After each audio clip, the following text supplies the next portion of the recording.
आज हम चर्चा करेंगे निरुदैहिक सबूत जो होता है। तो पहला था शारीरिक संरचना, दूसरा था विद्युत के बारे में, और आज हम लोग बात करेंगे रासायनिक प्रविधि के बारे में। रासायनिक प्रविधि में क्या होता है, जो हमारी सेल होती है, ठीक है, जो हमारी कोशिकाएं होती है, उस कोशिकाएं में रसायन को देखा जाता है कि रसायन का क्या इसमें परिवर्तन होता है अधिगम के पश्चात या अधिगम करने के पहले इसको जांचा जाता है। और एक और टेक्निक है, दूसरी टेक्निक में क्या होता है, जब दो या दो से अधिक सेल्स में जब हम इसको देखते हैं तो ये दूसरा तकनीक हो गया। तो पहला तकनीक, दूसरा तकनीक, ठीक है। टेक्निक आप लोग समझ गया गया। लेकिन यहाँ पे हम लोग बात करेंगे डीएनए के बारे में, आरएनए के बारे में और प्रोटीन के बारे में। किसके बारे में बात करेंगे? प्रोटीन के बारे में, ठीक है। DNA deoxy ribo nucleic acid,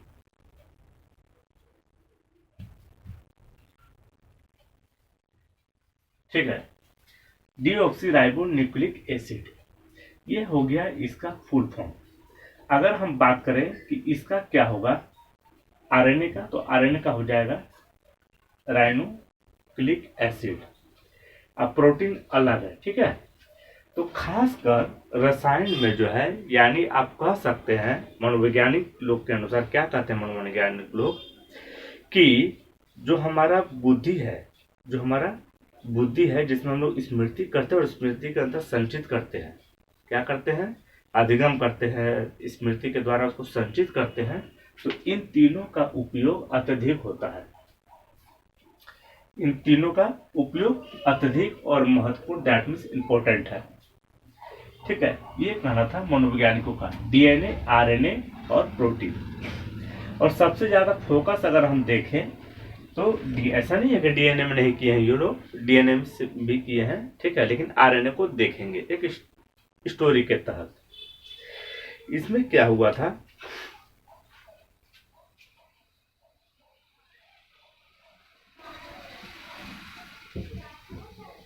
इसको वैबिक बोलिए या बैबिक बोलिए, ठीक है। दूसरा बुबास या उबास, उ मतलब ये वाला, वो बास, कहीं आपको ये मिलेगा लेकिन कहीं पे बुबास मिलेगा आपको, तो इससे आपको ध्यान रखना है, ठीक है। एक और है जैकॉबसन,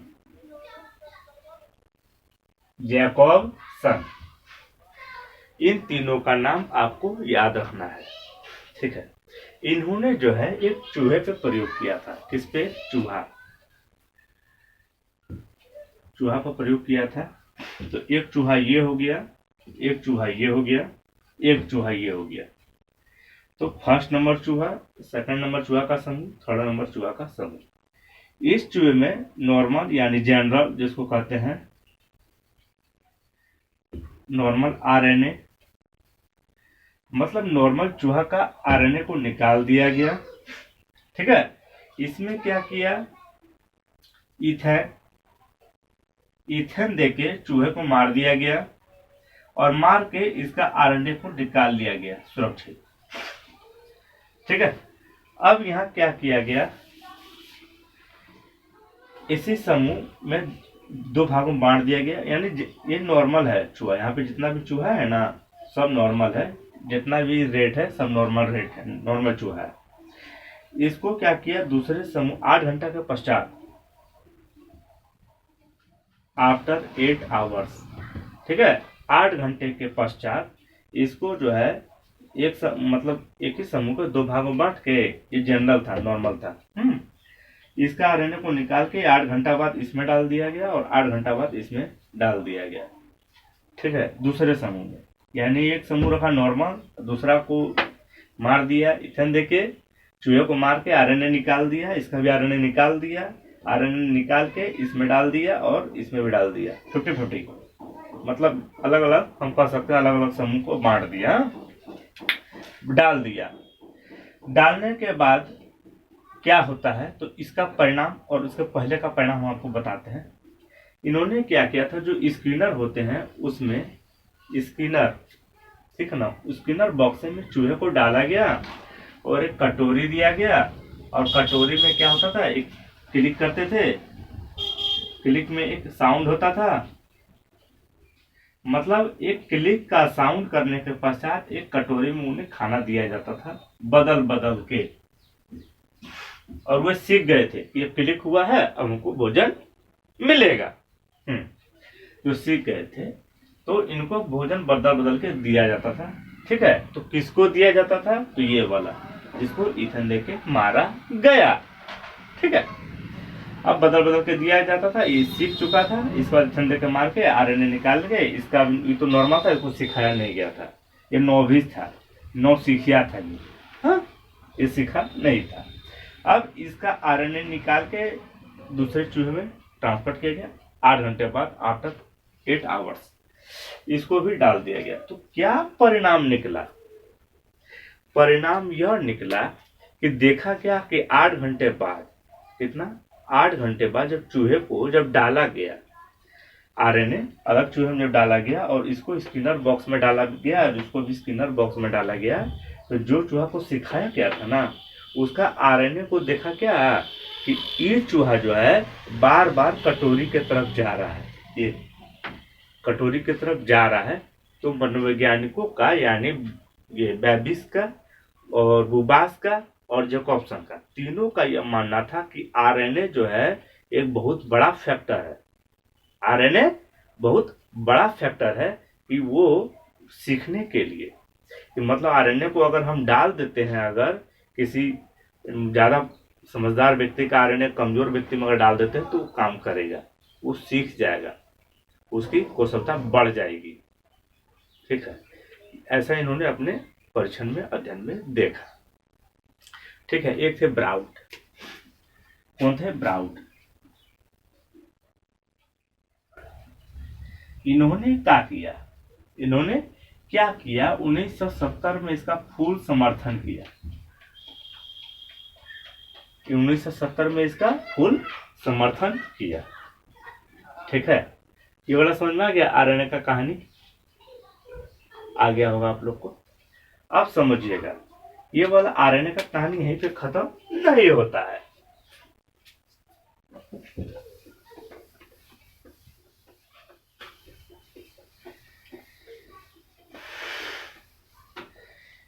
यहाँ पे ये आरएनए का कहानी ना खत्म नहीं होता है। ठीक है,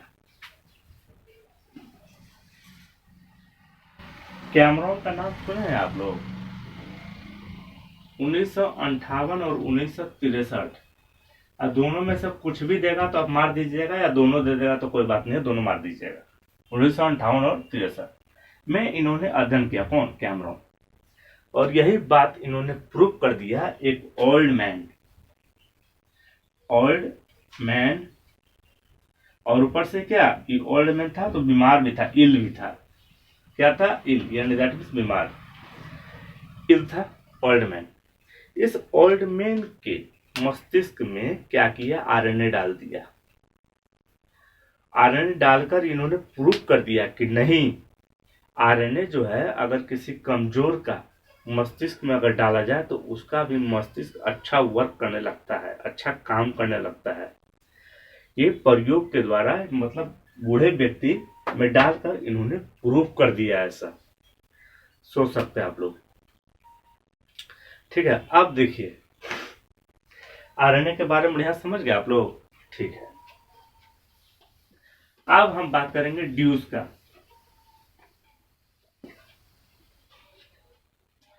किसका बात करेंगे, ड्यूस का। और ड्यूस के बारे में बात करते करते थोड़ा सा सिनेप्टिक के बारे में भी बात हम करेंगे।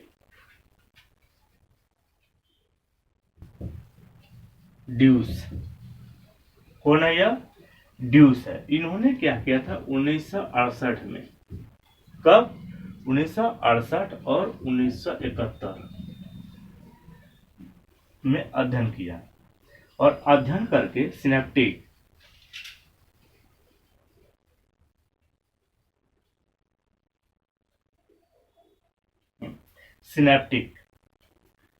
क्या चीज, इन्होंने सिनेप्टिक ट्रांसमिशन।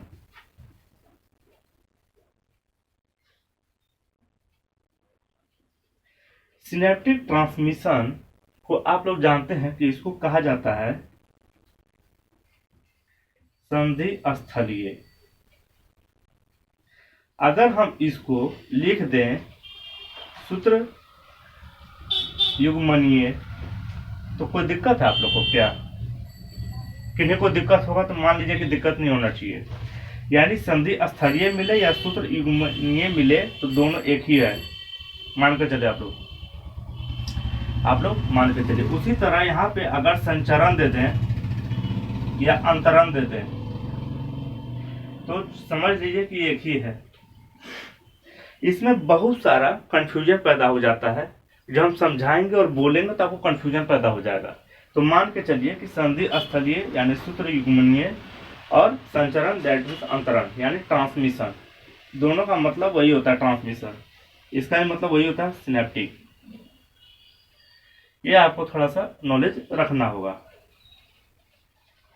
ये आपको थोड़ा सा नॉलेज क्या होगा रखना होगा। इसमें देखिए क्या होता है सिनेप्टिक ट्रांसमिशन जो होता है, सिनेप्टिक ट्रांसमिशन दैट मीन्स संधि स्थलीय संचरण, दैट मीन्स संधि स्थलीय संचरण। इसका जो वृद्धि होता है ना उस पे अध्ययन किया था किसने? ड्यूस ने। कब किया था? 1968 में और 1971 में क्या किया था? अध्ययन किया था। और इन्होंने बताया कि सिनेप्टिक ट्रांसमिशन पर ही प्री सिनेप्टिक, कौन? प्री यानी आप तो जानते हैं प्री यानी प्राक संधि स्थलीय, ठीक है। यानी प्री सिनेप्टिक ट्रांसमिशन जो होता है उसका जो टर्मिनल होता है, टर्मिनल दैट मीन्स अंतिम छोर,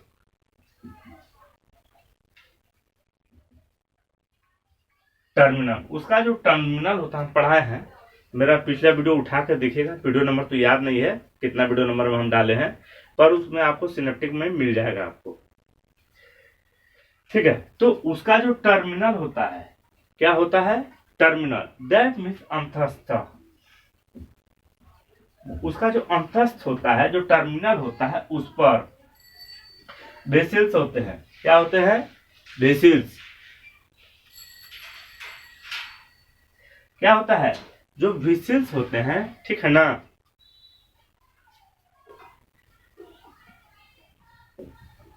चलिए पढ़ लिया आप लोग। उसका जो वेसिल्स होता है ना, उसे वेसिल्स से क्या निकलता है? एसिटिलकोलिन। क्या निकलता है? एसिटिलकोलिन।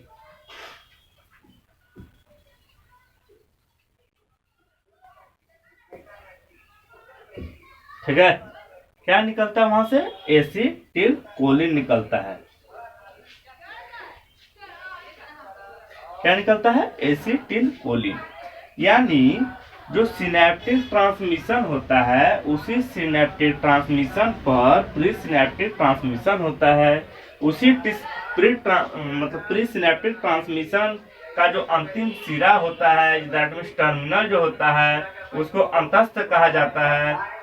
उसी अंतस्थ पर क्या होता है? वेसल्स होते हैं। क्या होते हैं? वेसल्स होते हैं। और उसी वेसल से क्या निकलता है? एसिटिलकोलिन। कब? जब अधिगम होता है ना तब।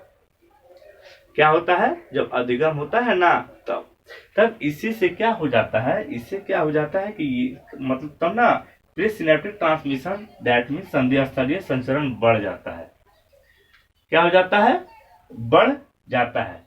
जब बढ़ जाता है तो इसी तरह जितना भी संधि स्थलीय होता है धीरे धीरे वो बढ़ता जाता है, ठीक है। लेकिन जब विद्युतीय आवेग दैट मीन्स इलेक्ट्रिकल करंट, क्या होता है? आवेग दैट मीन्स इंपल्स। जब विद्युतीय आवेग दैट मीन्स इंपल्स जब क्या होता है? संचरण तेजी से होने लगता है। विद्युतीय आवेग का जो संचरण होता है वो क्या हो जाता है? तेजी से होने लगता है। जब तेजी से होने लगता है तो क्या हो जाता है? तो हो जाता है सूत्र, यही वाला सूत्र युग्मनीय अंतरण होने लगता है अत्यधिक मात्रा में, जिसको हम लोग बोलते हैं संधि स्थलीय संचरण। यानी जब विद्युतीय आवेग यानी इलेक्ट्रिकल जब होता है क्या चीज? आवेग दैट मीन्स इम्पल्स जब अत्यधिक तेजी से होने लगता है ना, तो उसी को हम लोग कहते हैं सूत्रयुग्मनीय शुभ शून्यता अंतरण, या अंतरण ही बोलते हैं इसको, क्या बोलते हैं उसको, सुनम्यता, सुनम्यता। ठीक है, यानी अंतरण बोलिए, संचरण बोलिए, सूत्रयुग्मनीय बोलिए, संधि स्थलीय बोलिए, सब इसी के अंतर्गत आता है। यानी सिनेप्टिक ट्रांसमिशन जब रहेगा तो आपको घबराना नहीं है, थोड़ा सा दिमाग से ही काम लेना है। ठीक है, चलिए मिलते हैं नेक्स्ट वीडियो में। नेक्स्ट वीडियो में थोड़ा आपको ना कॉन्सेप्ट देंगे जो आपको समझ में आएगा कि नहीं कि अब हम पढ़ रहे हैं। और चीज बता दें, जिनका टारगेट 2023 नेट जेआरएफ है, ठीक है ना, वो वीडियो को लगातार देखें, कई बार देखें।